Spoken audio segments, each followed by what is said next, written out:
OMG, we got an amazing guest on today's show to talk about what is possibly coming in the future for Galaxy of Heroes. And that guest, no, we're not having a dev on here. Devs don't come on here anymore. They're too scared. We got Princess Tula. I know it's not the prince, but it'll have to do for now. So we got the calendar the other day for Galaxy of Heroes and the login reward that is kind of getting people wondering what is coming soon. Oh, where are you going?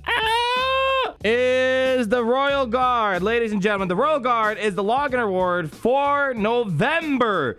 And that's kind of interesting because we know that the developers are working on the Clone Wars content. They said on their podcast that they're going to be releasing the Clone Wars Clone Parade, as I broke down the other day. That's coming out in mid-November, and then after mid-November, they are done with Clone Wars content for the time being. And they are transitioning into Mandalorian and Rise of Skywalker, and they're also going to go back a little bit for Episode 7 and Episode 8 content. The reason why oh my gosh, this cat's really chilling up there, isn't she? And the reason why we talk about this is because basically every single month, whenever there's a login award, it means something for Galaxy Heroes. About 9 out of 10 times, I'd want to say. So what I want to do is kind of break down what could be coming for the future of Galaxy Heroes and kind of how to prepare. So let's actually start our conversation with this Royal Guard right here and kind of see what that could entail. Now, full disclosure, I am the most biased person towards the Empire. Isn't that right, Princess Tulula? Where are you going, girl? Where are you going? You're not going nowhere.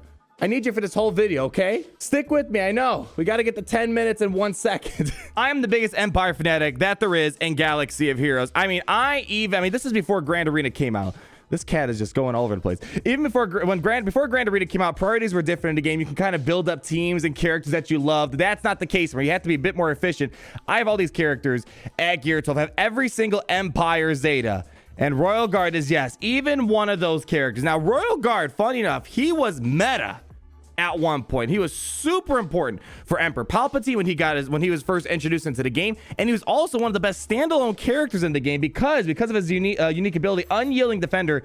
This guy was one of the most annoying, taunting characters of all time, and that is why characters like Qui-Gon Jinn were so important at one point in the game. So the reason why I bring this up now is because besides the fact he is the login award for this upcoming November, is Episode 9 is the stuff that they're going to be focusing on, and Episode 7 and 8. They're going to dip back into the other movies in this new sequel. We're going to talk about the Star Wars Episode 9 trailer. If you consider trailers to be spoilers, you might want to skip ahead to whatever I'm marking on the screen right now. The reason why I'm really excited about Royal Guard being this month's login award is what if we see some sort of Royal Guard rework, because we know that they're trying to revive Emperor Palpatine, or he is being revived. It's been confirmed that Palpatine's coming back for Episode 9. I am pumped. This guy spanning 3 sequels is absolutely fantastic. Again, biased towards the Empire. I think the Empire is misunderstood. I think the rebellion is just a bunch of vermin that are just causing more problems than good. I wonder how many people are going to take this comment seriously here.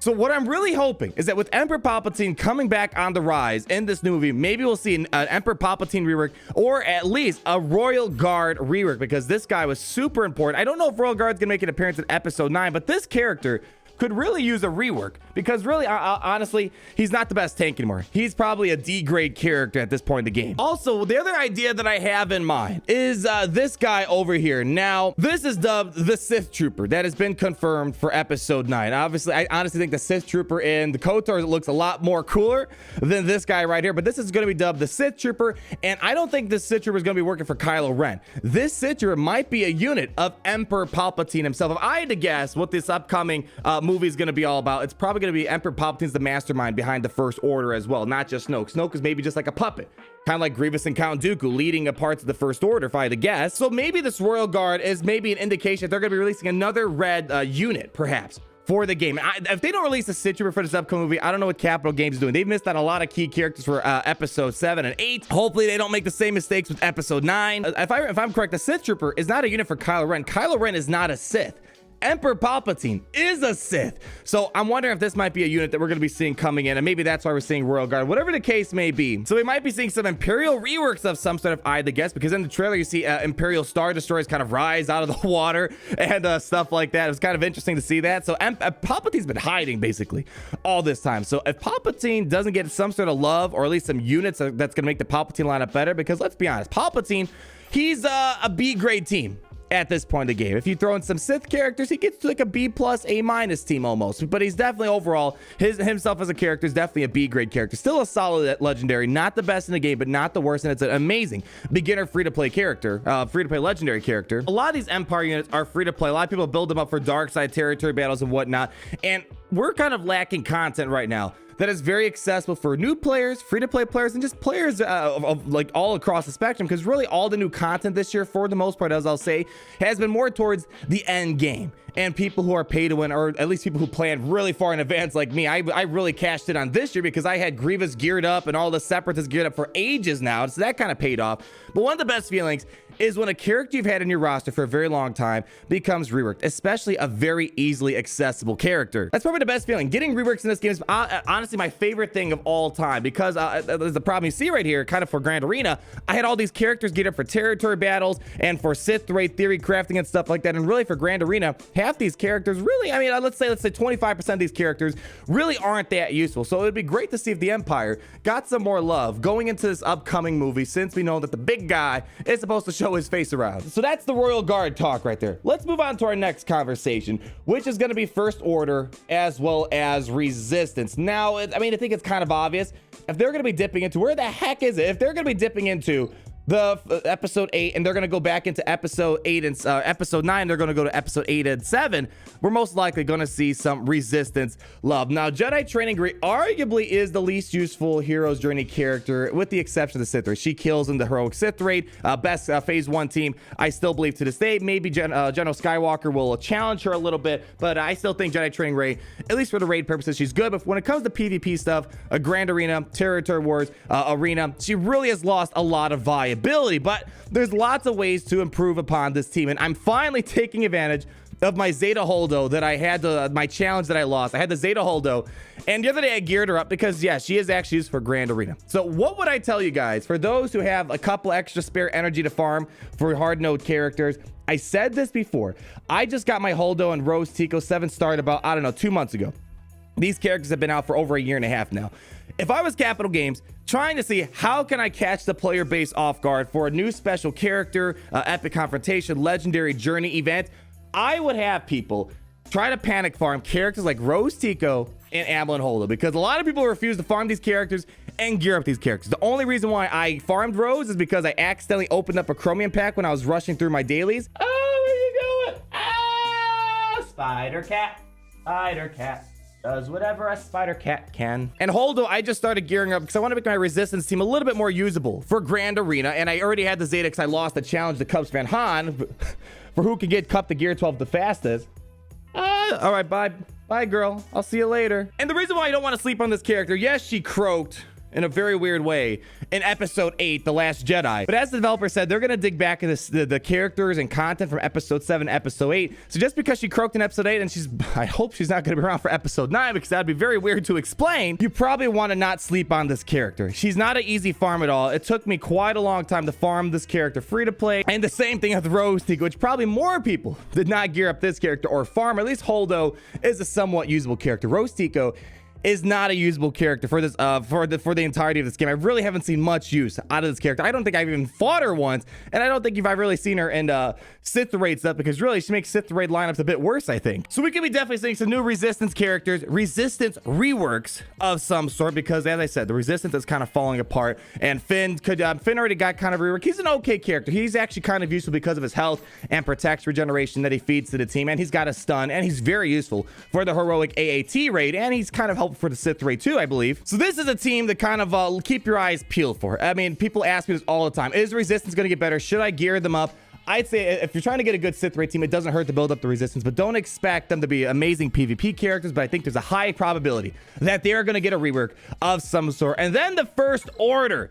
This is a team, if you think the Resistance has been falling out of favor, this is a team that has been really out of favor. This is probably a C+ team, B- team, B team at best with God tier mods.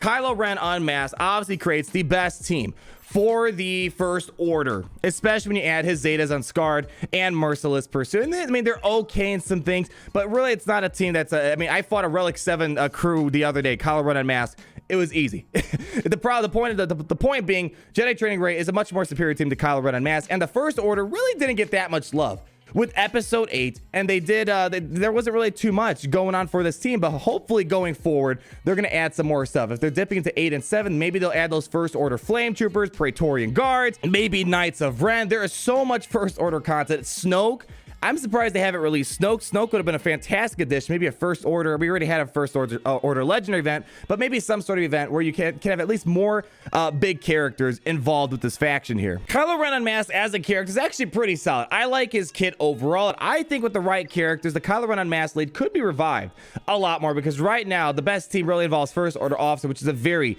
outdated character. I could upgrade him to gear 12, but am I gonna? And speaking of first order, the developer said they're going to be doing a lot of ship work going forward. We should be expecting a lot more capital ships coming. We know that Grievous's Malevolence is coming with the release of Geonosis Territory Battles, and it's going to be on the Guild Event Token 2 currency, which I broke down for you in that other video. So we're eventually going to see this Separatist branch build out a bit more, but I'm almost certain that we're probably going to get a Resistance and a First Order capital ship. I'm quite surprised we haven't seen Hux be added to the game yet. If they're going to add a capital ship for the First Order, it's probably going to be Hux and his crew, because these First Order ships are actually pretty decent. I actually think the TIE Silencer is one of the best ships in the game. It's super fast. It has a stun on its basics, some pretty solid damage. I like this ship. It's just kind of it needs a good first order leader, and all these other ships are good. They're not bad ships whatsoever. Then the Resistance, you got some mishmash things here, but this kind of goes back earlier. I wouldn't be surprised if they added a Holdo capital ships and a Hux capital ship to kind of build upon their policy of trying to make ships a more enjoyable piece of content for this game, and making ships a bit more diverse rather than it right now being just Akbar and Kenobi, and soon it's going to be probably Grievous. They need to add some other free-to-play accessible ships, and ships that aren't just gated behind Guild Event 2 token currency and other pay-to-play things. I'd be really happy if they add another a couple capital ships that are unlocked, just like Mace Windu's ship and Akbar's ship, as well as Tarkin's ships. Those ships are super accessible for every player. It's easy to get these ships over to 7 stars free to play. You just got to keep playing the event a couple times once you meet the certain requirements, and I think that's what they have to do. I hope that they don't keep gating every single new release behind legendary. I mean, legendary content I'm okay with, but epic confrontation, journey characters, and Guild Event Token 2 currency, there has to be things that everyone can kind of chase after at the same time, and I think ships is kind of a fantastic place to do that by just adding a couple more ships like Home One Endurance and Executrix, where you're going to have a lot of ways to easily access these ships. And these ships do not have to be god tier powerful, like Akbar with the Millennium Falcon and Negotiator and soon to be Malevolent. We can have a couple of ships that are just good. Palpatine might not be a god tier character in the game, but he composes a lot of great teams, and that's what they have to do to help make Arena more interesting, and especially make ships a bit more interesting in Grand Arena. But at the end of the day, reworks are my favorite, but my second favorite thing is when there's content that's accessible for everyone to play at the same time. Let me know what you guys think down below. I hope, well, some of the stuff I said today will be coming true. I think I'm almost certain that First Order Resistance, they're going to be getting love. If they're going to be doing episode 9, 8, and 7 content, well, that's all about the Resistance and First Order. Like if you did enjoy the video, comment down below on your thoughts. What does the Royal Guard login reward mean now that we know we're slowly transitioning into the new sequel movie stuff? Ladies and gentlemen, thank you for watching, and I'll see y'all in the next video. Domo arigato. Peace. Chill out. Party Richter! Party Richter! Get down, down, down.